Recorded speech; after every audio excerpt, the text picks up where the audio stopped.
예수 그리스도께서, 하나님의 독생자 예수님께서 이 세상에 오신 그 본질이 무엇인지를 알고자 합니다. 주님, 이 시간에 나의 입술을 주장하여 주옵소서. 예수님의 이름으로 기도하옵나이다. 아멘. 할렐루야. 아멘. 아멘. 이렇게 적은 인원이 모였지만 우리가 이렇게 성탄절 아침에 그 예수 그리스도께서 탄생하신 그 날을 기념하고 예배하는 일이 얼마나 여러분 중요하고 얼마나 축복된 일인지. 그래서 여러분 아주 그 머리를 잘 쓰는 사람들은 성탄절에 살금머리 교회 안 갔던 사람들이 교회 가서 예배드립니다. 왜냐하면 성탄절에 예배드리는 게 복이 있다는 사실을 알거든요. 그래서 그렇습니다. 그래서 오늘 성탄절 이 아침에 예배하러 나오신 여러분들에게 하나님의 축복이 팍팍 아주 강하게 크게 깊게 임하시기를 간절히 축원합니다. 아멘. 예, 오늘 저는 무엇을 보려고 하냐면 예수님이 누구신가에 대해서 보려고 합니다. 우리가 예수 그리스도, 기독교 많이 말을 합니다. 그런데 예수님이 누구냐라고 말하면 정작 우리가 이야기하기가 약간 좀 거리가 별로 없어요.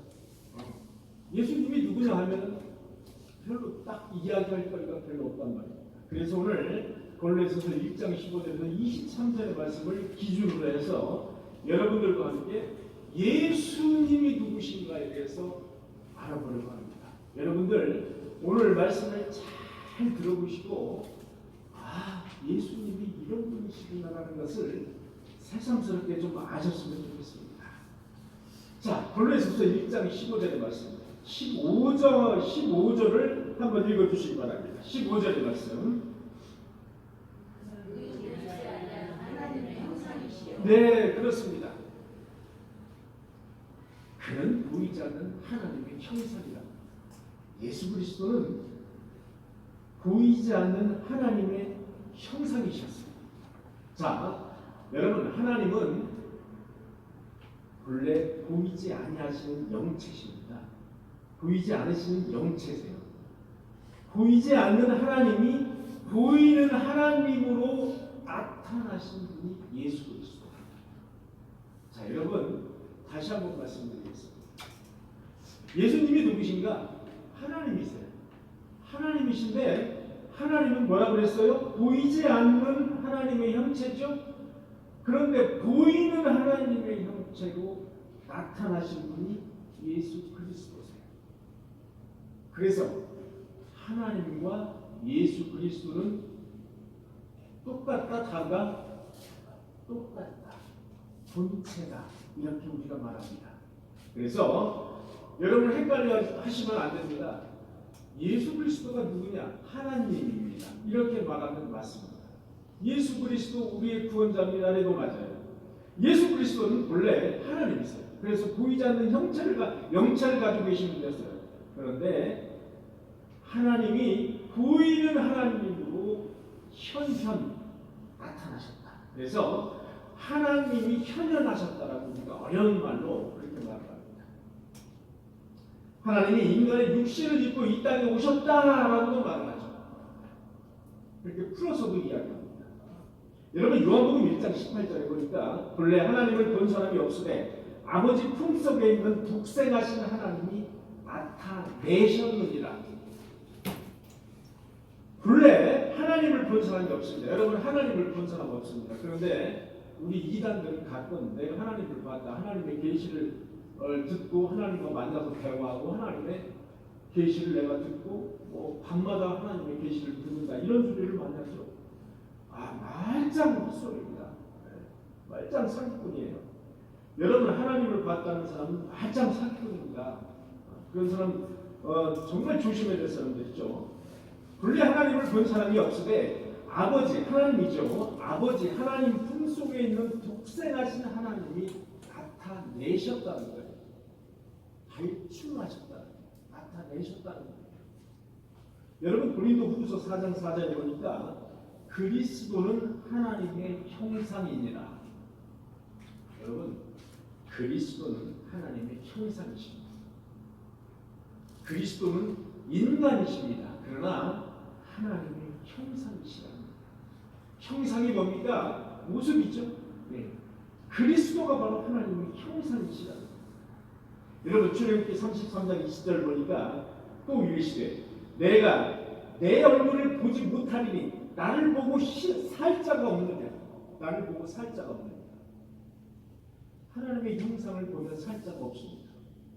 하나님의 형상을 본 사람은 살자가 없고 죽는 거예요. 그 자리에서. 그래서 하나님의 형상을 좀 보여주십시오라고 간절하게 여러분이 기도할 필요가 없습니다.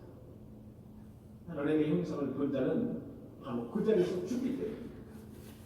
빌립보서 2장 6절에 보니까 그는 근본 하나님의 본체시나 그는 누구죠? 예수입니다.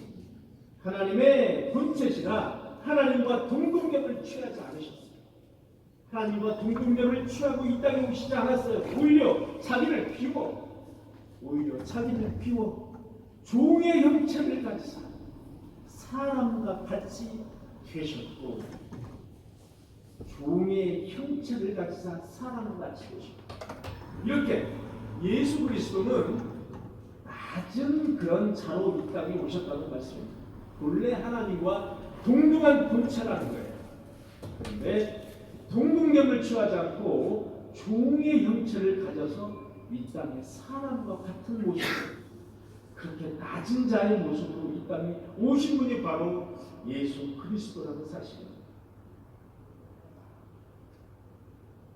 성경은 그분은 본래 하나님과 본체라고 말씀하십니다. 자기를 비우고 낮은 자의 모습으로 이 땅에 육신을 입고 오신 분이라고 말합니다. 여러분 어느 날 12제자 중에서 빌립이 이렇게 예수님에게 물어봅니다. 요한복음 14장 8절의 말씀. 빌립이 이르되 주여. 주여는 누구죠? 예수님에게 물어보는 겁니다. 주여 아버지를 우리에게 보여주옵소서. 하나님을 우리에게 보여달라는 거예요. 왜? 예수님이 하나님에게 기도하는 모습을 많이 봤거든요. 그러니까 빌립이 하나님 좀 보게 해주십시오 이렇게 말씀하는 거예요. 그러면 족하겠나이다. 하나님을 나에게 보여주면 내가 족하겠습니다. 만족하겠습니다. 이런 뜻이에요. 빌립아 내가 오래 너희와 함께 있으되 여러분 3년 동안이나 먹고 자고 따라다니고 빌립아 내가 오래 너희와 함께 있으되 내가 나를 알지 못하느냐. 그렇게 오래 나랑 같이 있었음에도 불구하고 내가 나를 알지 못하느냐. 나를 본 자는 아버지를 보았거늘.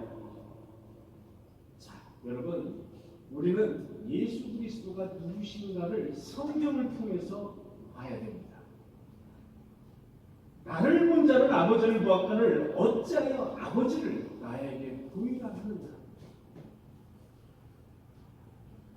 자, 이 구절을 통해서 우리가 볼 때에 예수 그리스도를 봤으면 바로 예수 그리스도가 아버지라는 사실, 하나님의 형상을 가지고 계신 바로 하나님, 그분이 바로 예수 그리스도라는 사실을 분명히 예수 그리스도 본인의 입으로 말씀하시는 거예요. 본인의 입으로. 자, 내가 아버지 안에 거하고 아버지는 내 안에 계신 것이다. 내가 너희에게 이르는 말은 스스로 하는 것이 아니다. 아버지께서 내 안에 계셔서 그의 일을 하시는 것이다. 나는 혼자 내 스스로가 일하는 것이 아니라 아버지께서 내 안에 계셔서 아버지께서 하시는 거라는 거예요. 내가 무슨 내가 스스로 알아서 하는 게 아니라는 거예요. 아버지께서 내 안에 계셔서 그의 일을 내가 하는 것입니다.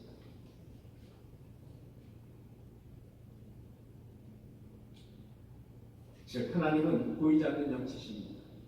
보이지 않는 하나님은 영체신데 예수님은 근본 하나님과 본체십니다. 그러나 예수 그리스도는 우리가 그렇게 얘기하면, 그렇게 우리가 말하고 그렇게 하면은 우리가 인간이 알아듣질 못해요. 그렇기 때문에 인간의 낮은 모습으로 오신 거예요. 하나님께서 예수 그리스도라는 그 형상을 가지고 이 땅에 오신 거예요. 그래야 우리가 알아들을 수가 있는 거예요. 그리고 그래야 우리가 볼 수가 있는 거예요. 봐야 믿기 때문에. 우리 인간은 보지 않으면 믿지 않는 속성이 있습니다. 그래서 그런 모습으로, 인간의 모습으로 오신 분이라는 거예요. 자, 그래서 1장 15절 이하의 말씀 두 번째, 예수는 그는 모든 피조물보다 먼저 나신 분이라는 겁니다. 모든 피조물보다 먼저 나신 분. 그는 보이지 않는 하나님의 형상이시오 모든 피조물보다 먼저 나신 이시니. 여러분, 모든 피조물은 뭐죠? 하나님께서 이 세상을 창조하실 때 그 말씀으로 창조하신 모든 것, 또 하나님이 질문으로 창조하신 인간, 그 모든 피조물보다 먼저 나신 분이라는 거예요. 먼저 나신 분. 모든 피조물보다 먼저 나신 분. 제가 이것을 영어 사전을 찾아봤습니다. 영어 사전을 찾아보니까 The firstborn of every creature. 모든 피조물보다 가장 먼저 firstborn, 가장 먼저 나신 분이에요. 자, 다른 영어 성경을 찾아보니까 The firstborn over all creation. 모든 피조물 creation보다 over, 더 먼저 나신 분이라. The firstborn, 더 먼저 나신 분. 모든 피조물 그 위에 있는 분이라.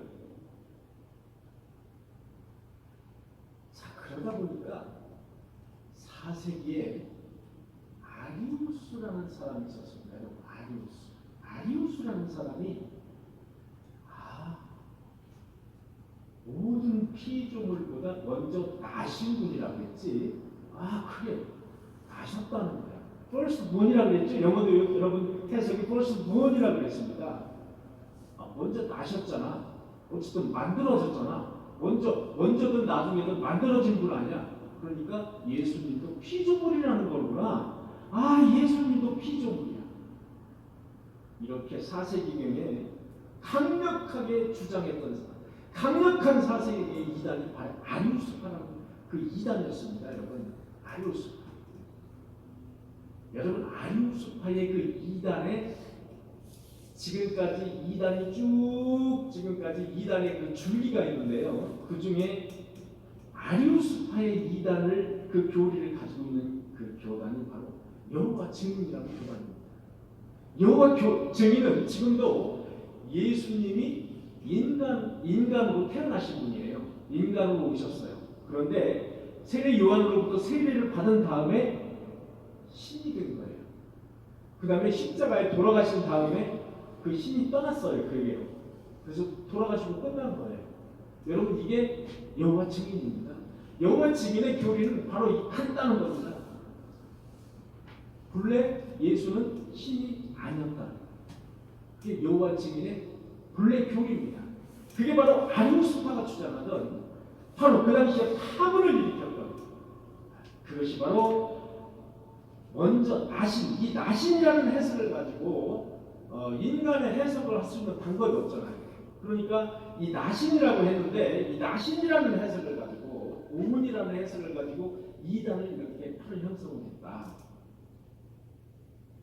바로 아리우스는 영원성과 선제성, 이것을 강력하게 부인했습니다. 그래서 삼위일체 자체를 부정하는 거예요. 그래서 여러분, 여호와 증인은 삼위일체를 부인합니다. 성부 하나님과 동일하지 않고 성부 하나님의 한마디로 밑에 단계라는 거예요. 예수 그리스도가 밑에 단계라는 거예요. 신은 신인데, 한때 신이었는데 밑에 단계 신이라는 거예요. 하나님, 성부 하나님으로부터 나신 분이라는 거예요. 만들어지신 분이라는 거예요. 그렇게 해석하는 것이 바로 여호와 증인, 아리우스파 이단이다, 이렇게 보십니다. 여기에 강력하게 맞서서 다시 잘못된 해석이다, 그것은 잘못된 것이다라고 나선 사람이 바로 아타나시우스라는 사람입니다. 아타나시우스.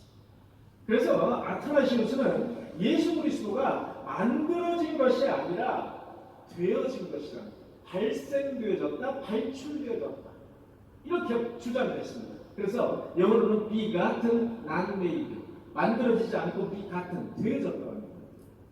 발생되어졌다는 겁니다. 여러분, 이게 이제 우리 교리에 있어서 아주 중요한 그 기점이자 시점입니다. 여러분 325년에 니케아 회의가 열렸는데 이 325년이니까 4세기죠. 이 4세기 때에 바로 이 아리우스파와 아테나시우스파가 이렇게 싸우면서 결국은 아리우스파를 이단으로 정죄를 하게 됩니다. 그래서 비가튼 난메이드 예수 그리스도는 만들어진 것이 아니라 성부 하나님으로부터 되어졌다는 거예요. 발생되어졌다는 거예요. 그래서 나아졌다는 해석은 잘못된 거다는 거예요.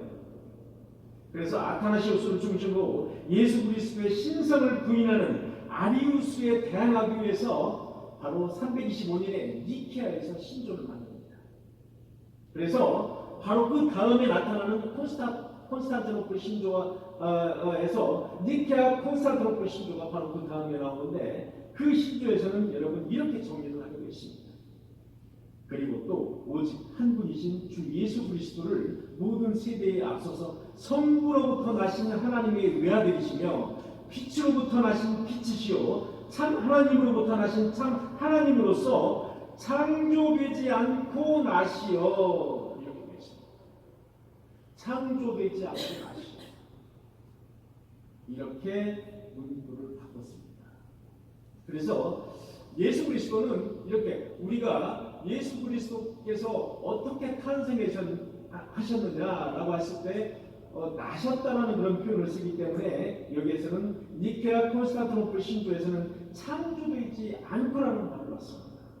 그래서 이것이 지금까지 지금 여러분과 함께 우리가 이제 사도신경을 외우지 않습니까? 우리 사도신경의 고백을 하는데 사도신경에도 이렇게 예수 그리스도께서 아리우스라든지 아타나시우스에서 이렇게 거론되었던 이 부분은 거론하지 않고 독생자 예수 그리스도께서 성령으로 잉태되어 이런 부분을 이제 넣게 된 것입니다. 그래서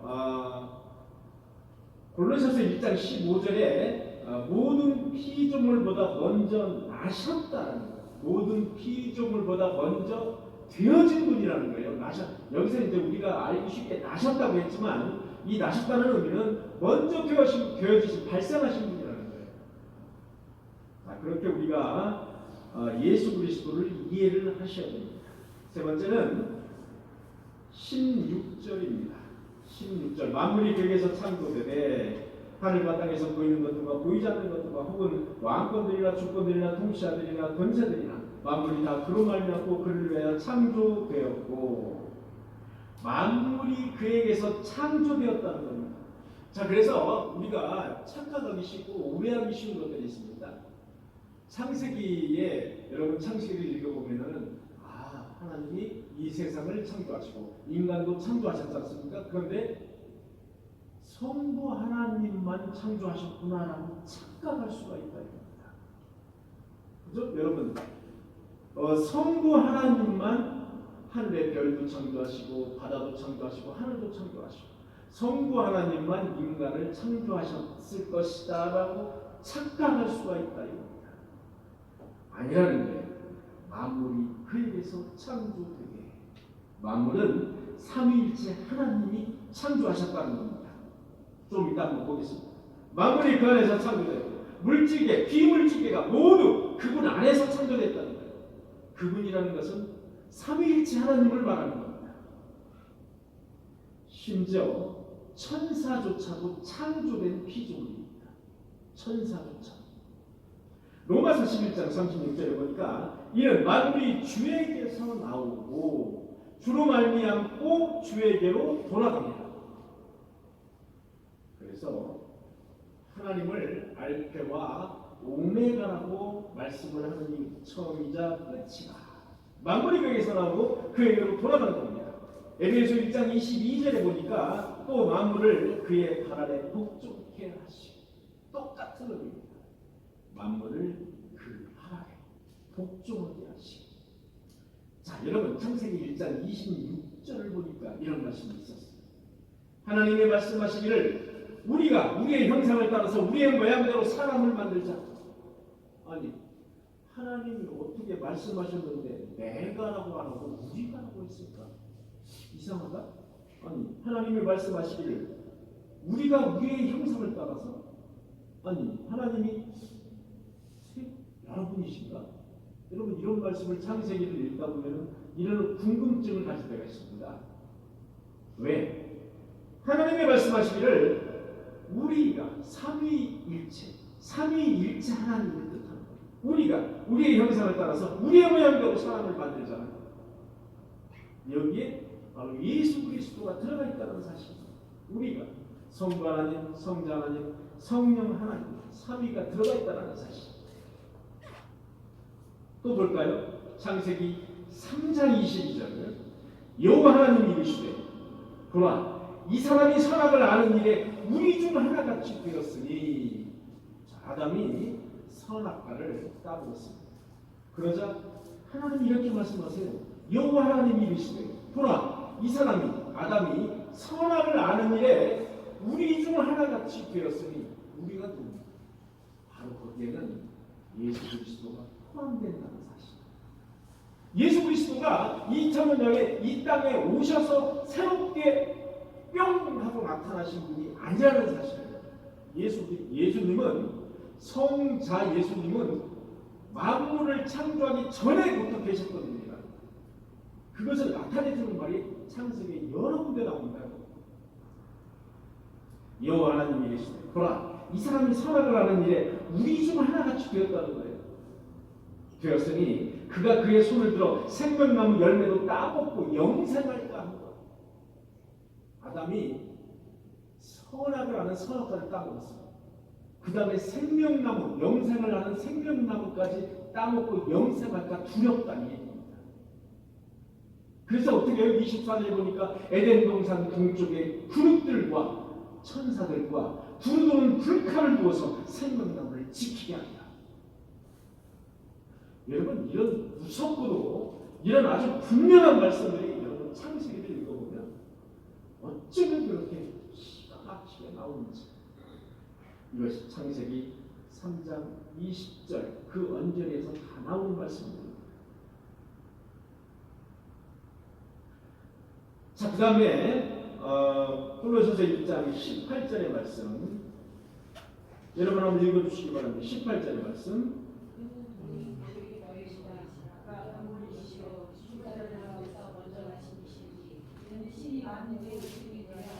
그렇습니다. 그는 몸인 교회의 머리시라는 예수 그리스도는 여러분 교회의 머리십니다. 예수 그리스도는 교회의 머리세요. 이 교회의 머리가 예수 그리스도라는 것을 고백하지 않는 교회들이 여러분 되게 많다는 사실이죠. 교회는 목사가 교회의 머리인 줄 가르치는 교회도 있습니다. 한심하죠. 예수 그리스도가 교회의 머리라는 사실을 싹 숨겨두고 목사가 마치 교회의 머리인 것처럼 가르치고 그렇게 행사하는 교회들이 너무 많다는 사실을 여러분 아십니까? 에베소서 1장 22절을 보니까 그 만물을 그의 발 아래 복종케 하시고 그를 만물 위에 교회의 머리로 삼으셨습니다. 만물 위에 그를 예수 그리스도를 교회의 머리로 삼으셨습니다.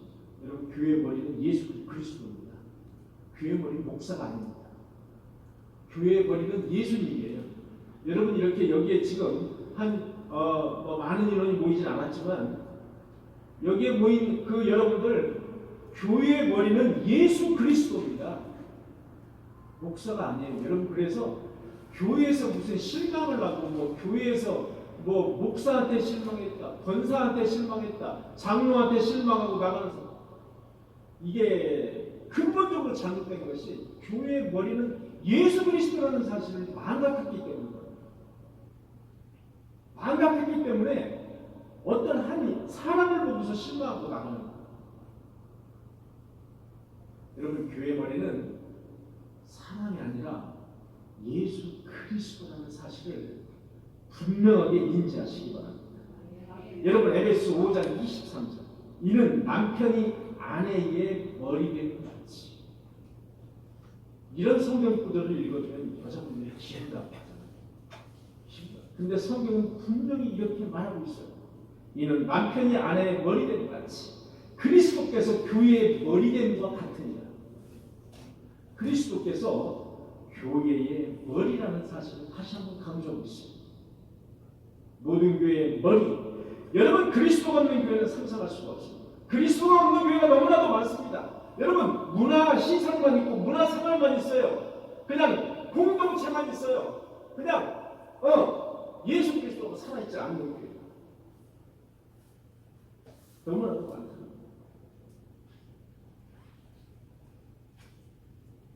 성도라면, 신자라면, 그리스도의 성도라면 그 안에 누가 있어야 되느냐? 예수 그리스도가 살아서 있어야 된다.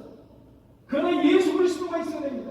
그리스도, 기독교라는 것은 무엇입니까? 여러분, 기독이 뭡니까? 기독교의 기독이 뭡니까? 기독, 그리스도입니다. 그래서 기독교가 뭐죠? 그리스도교예요. 기독, 한자로 그리스도입니다. 여러분, 기독교. 그리스도가 없는 기독교 상상할 수 있습니다. 그리스도가 없는 기독교를 상상할 수가 있고 존재할 수가 있냐 이겁니다. 그리스도가 없는 교회는 존재할 수가 없습니다. 그리스도가 없는 교회는 상상할 수가 없습니다. 여러분, 많은 교주들이 있어요. 마치 예수 그리스도의 행세를 하는, 예수 그리스도를 흉내내는 그런 목사들이 있어요. 여러분, 교회에 조심하셔야 됩니다. 가장 조심하셔야 되는 게 인간이 하나님의 흉내를 내는 거예요. 이거 가장 조심해요. 이단에 매우 가깝다 이렇게 보시면 돼요. 목사가 예수 그리스도의 흉내를 내는 그런 교회, 하나님의 흉내를 내는 그런 교회, 매우 조심해요. 언젠가는 피해를 본다. 언젠가는. 그리고 영적으로 메마르다. 사람을 보고 하기 때문에.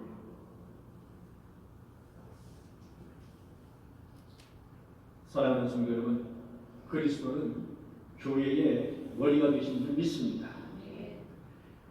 자, 그 다음에 네 번째로, 다섯 번째로 골로새서 1장 20절을 한번 읽어주시기 바랍니다. 20절.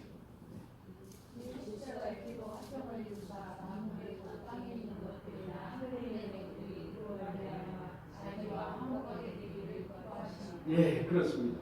십자가로 화평을 이루시는 분이라는 사실입니다. 예수님은 여러분 십자가로 화평을 이루시는 분, 십자가로 화평을 이루시는 분, 그의 십자가로 화평을 이루시는 분이에요. 그의 피로 화평을 이루시는 분입니다. 곧 땅에 있는 것들이나 하늘에 있는 것들이 그로 말미암아 자기와 화목되어지기를 기뻐하신다는 거예요. 여러분, 가장 우리가 눈여겨봐야 될 단어는 화목이라는 단어. 화목. 하나님과 우리가 화목될 수 있는 존재입니다. 여러분, 하나님과 우리 인간이 화목되어질 수 있는 존재가 아닙니다. 하나님과 우리 인간은 원수지간이었습니다. 원수지간. 왜? 하나님의 명령을 거역하고 우리는 에덴 동산에서 쫓겨나 죽을 수밖에 없는 원수지간이기 때문에. 그런데 다시 이 원수지간을 화목지간으로 바꾸시는 분이, 그분이 바로 예수 그리스도의 역할입니다.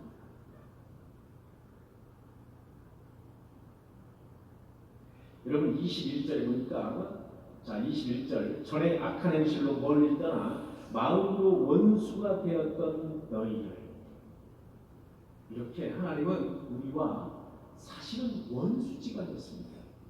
22절, 육체의 죽음으로 말미암아 화목하게 하사.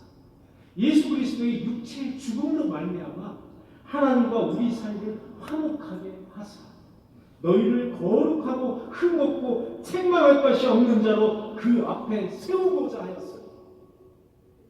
여러분, 우리를 거룩하고 우리처럼 흠없고 더럽고 이런 아주 형편없는 사람, 흠없다고 말씀하십니다.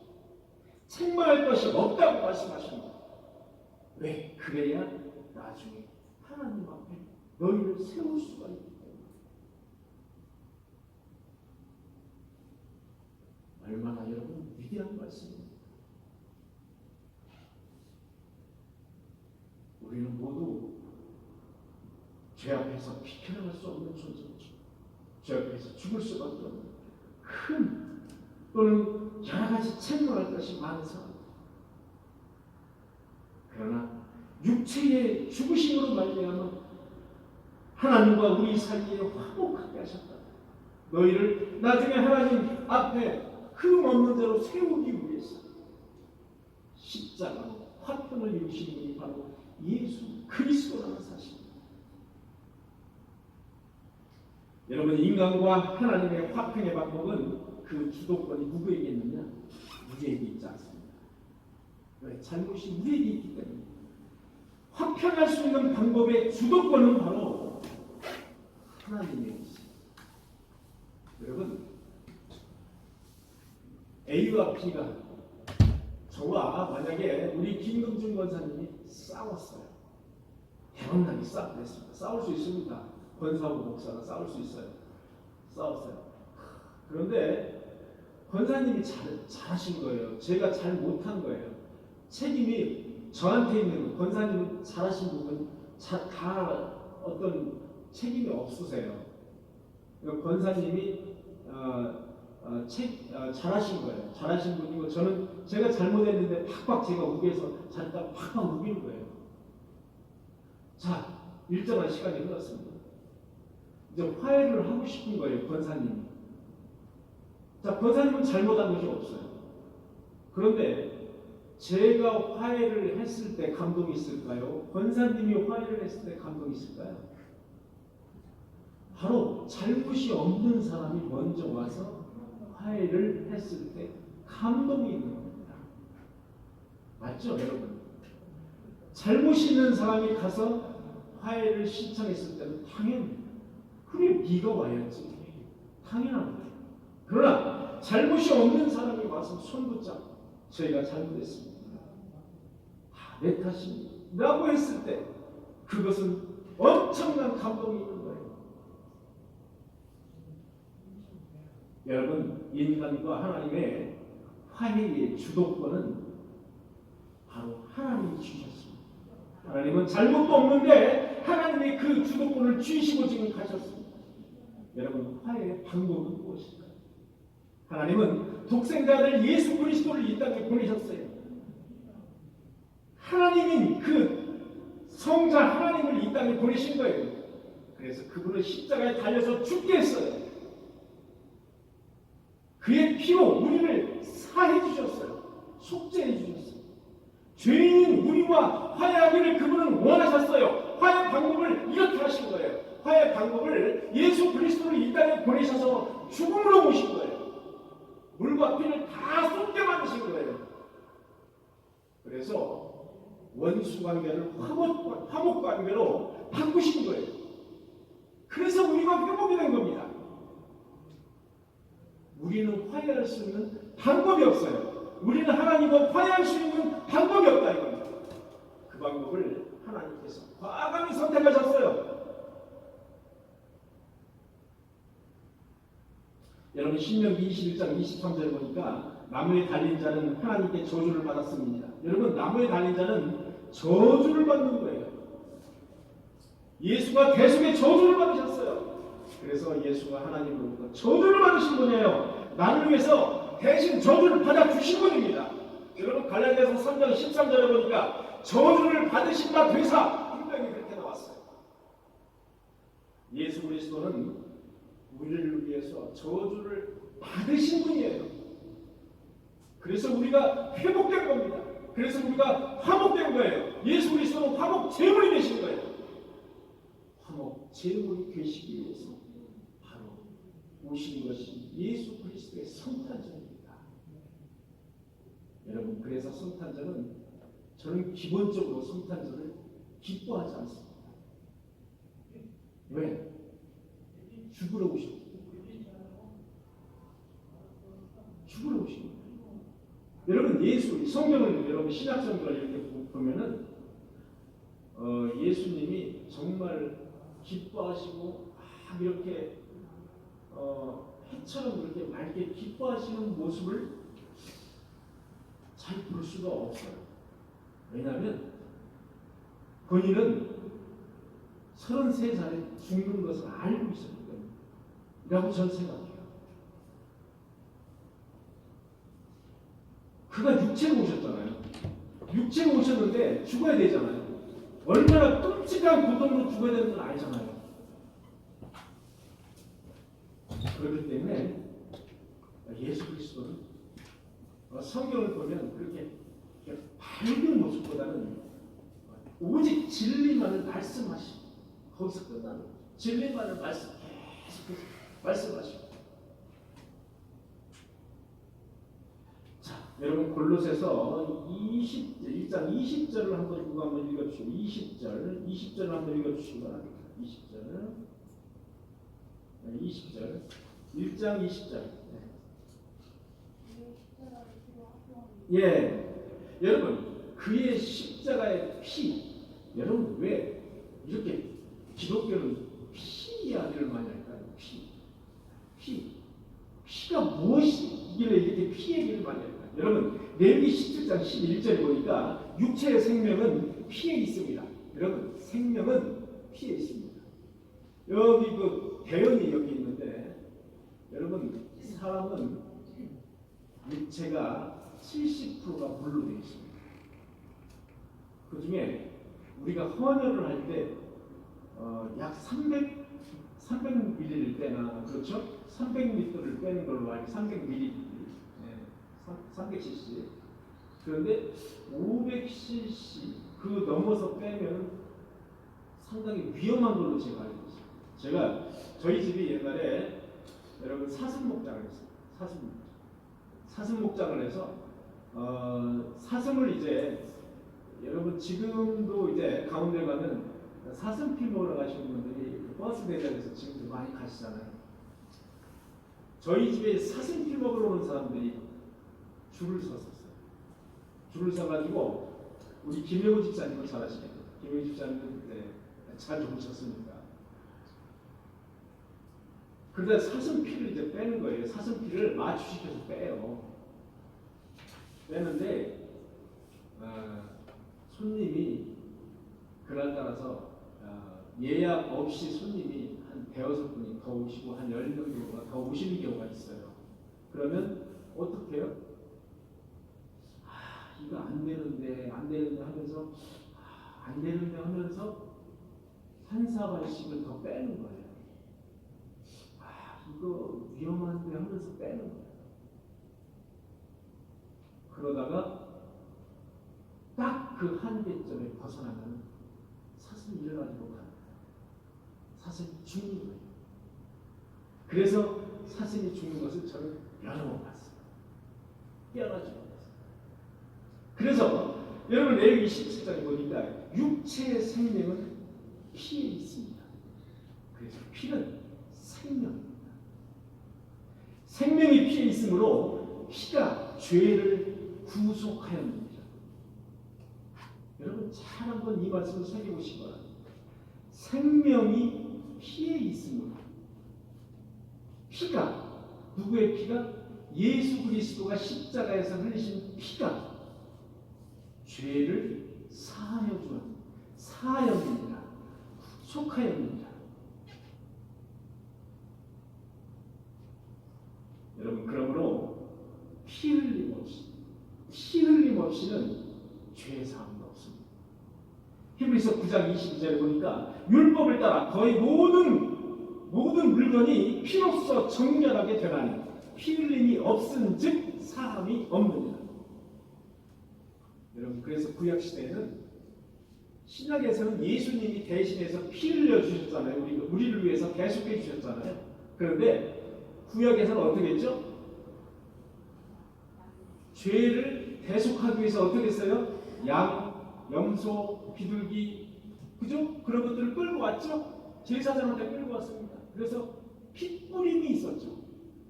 핏뿌림, 역시 피예요. 동물의 피를 뿌리는 거예요. 그 죄인의 피 대신에. 그래서 죄를 사해 주십니다.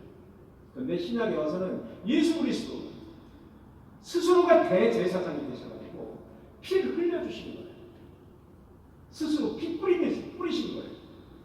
그래서 대속함을 받아주신 거예요. 여러분, 피 흘림 없이는 죄 사함이 없습니다. 속죄의 대가를 지불하시고 바로 죄를 우리의 여러분, 그걸 뭐라고 그랬죠? 속량이라고 했죠. 대가를 지불하고, 피를 흘리는 것도 대가를 지불하고 그 죄를 사오는 거예요. 그게 바로 속량입니다. 속량은 죄를 해방시키는 행위입니다. 죄인을 위해서 죄값을 갚아주심으로 자유하게 하는 거예요. 프리덤, 자유하게 하는 거예요. 그것이 바로 십자가 사건. 그래서 십자가 사건은 아무리 많이 강조해도 지나치지 않다. 그렇기 때문에 죄인은 죄값으로 자유하게 됩니다. 신분이 자유한 신분이 됩니다.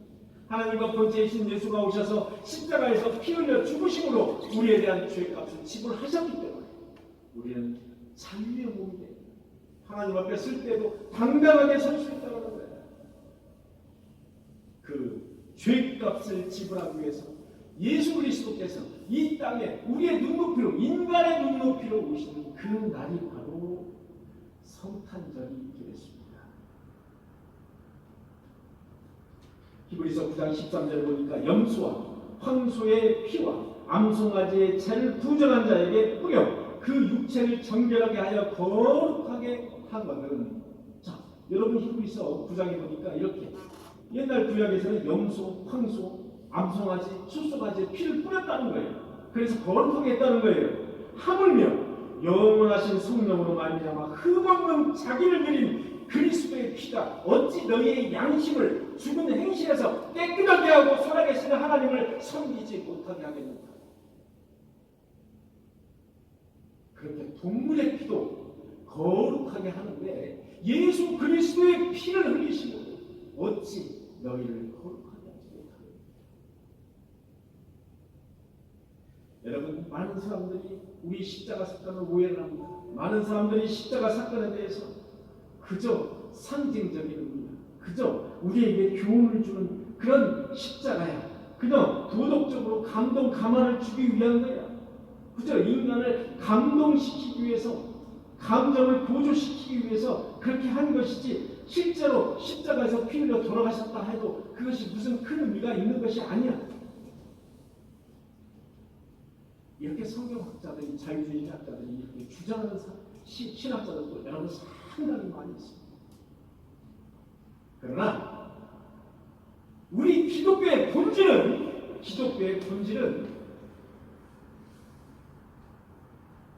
예수 그리스도가 우리의 죄를 위해서 십자가에서 피를 흘리심으로써 우리의 죄를 사하여 주셨다는 것이 바로 십자가 사건의 본질입니다. 이것이 없으면 우리 기독교는 아무것도 아닙니다. 이것이 없으면 우리 기독교는 헛되게. 십자가의 보혈 사건은 죄와 사망을 무력화시킨 사건입니다. 인간의 근본을 뒤흔든 사건이에요. 왜냐? 인간은 죄인인데 이 죄를 어찌할 수가 없어요. 그러나 예수 그리스도께서 흘리신 보혈로 사하여 주셨기 때문에 우리가 자유함을 얻을 수 있다. 그래서 우리의 인간의 근본을 뒤흔든 사건, 바로 그 사건이 십자가 사건입니다. 인류에게 묶여있던 죄와 사망의 쇠사슬을 끊어버린 사건입니다. 내가 어떻게 하나님과 화목하게 된 것이다. 내가 저나 여러분들이랑 어떻게 해서 하나님과 화목하게 됐습니까? 바로 예수 그리스도의 십자가 사건입니다. 예수 그리스도가 이 땅에 오셔 주셨기 때문에 저와 여러분들이 하나님과 화목하게 됐습니다. 예배를 드릴 수 있었고, 기도를 할 수 있고, 찬양을, 그분에게 영광을 돌릴 수가 있다는 사실입니다. 오직 하나님이 이 세상에 오셔서 십자가에서 보혈을 흘리시고 우리가 하나님과 화목하게 되었다는 사실. 나를 위해서 하나님께서 십자가에서 피를 쏟으시기 위해서, 나의 죄를 속량해 주시기 위해서 이 땅에 그 오신 오신 날이 바로 성탄절.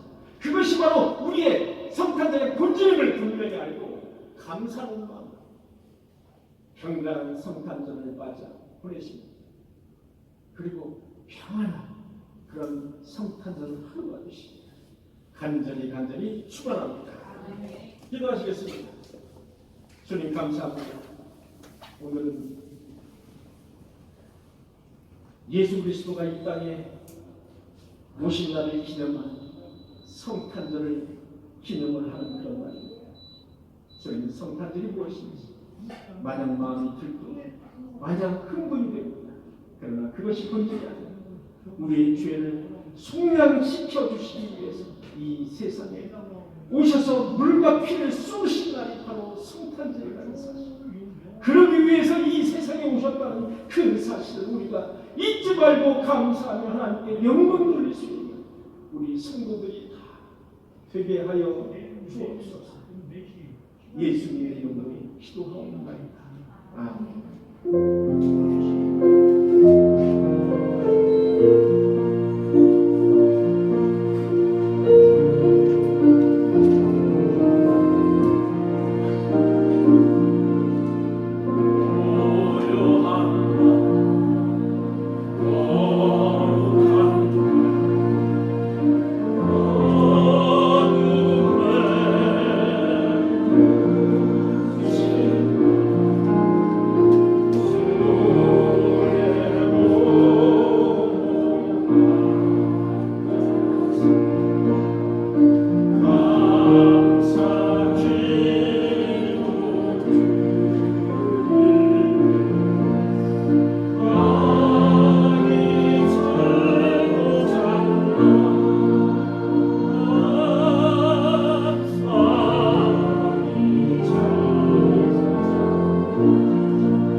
그 외에도 성탄한 분, 많은 분들이 성탄한 분을 해주셨습니다. 기도하시겠습니다.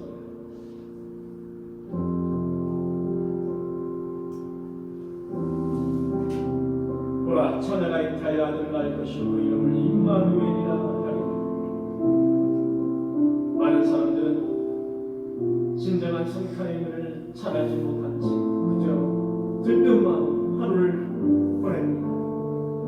하나님께서 이 땅에 화목제물로 독생자 예수 그리스도를 보내주신 것은 우리와 하나님의 원수관계로 화목관계로 맺고자 하신 하나님의 크신 은혜라는 사실을 우리가 잊지 않게 하여 주옵소서.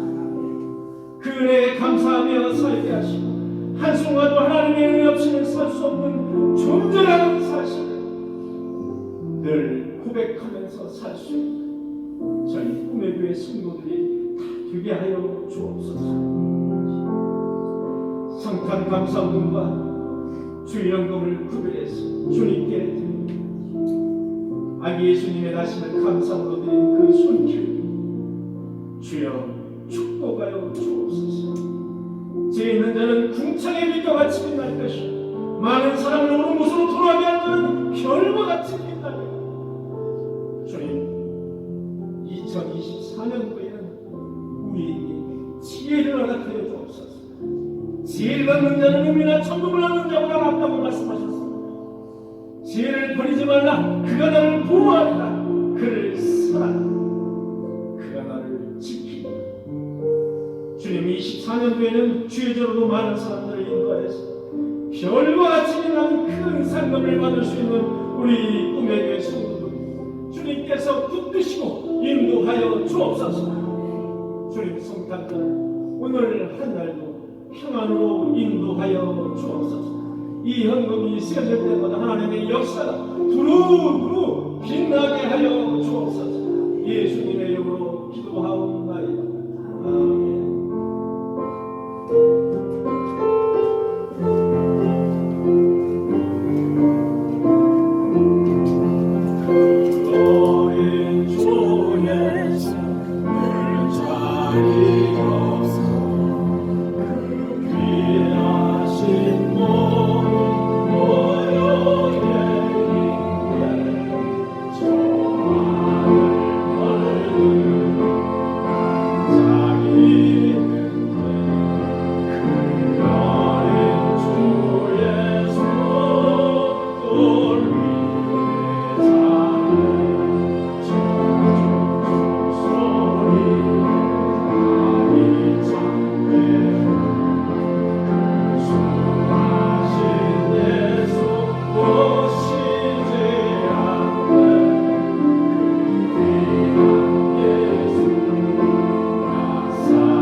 성령님의 내주 교통 인도하시니 성탄절의 의미를 깊게 깨닫고 이 땅에 오신 예수 그리스도께 감사하는 삶을 살기를 원하고 돌아가는 인도원 꿈의 교회 성도들 머리 위에 그리고 자녀와 가정 위에 그리고 그들이 영위하는 일터와 사업 위에 지금부터 영원토록 함께 하시기를 간절히 축원하옵나이다.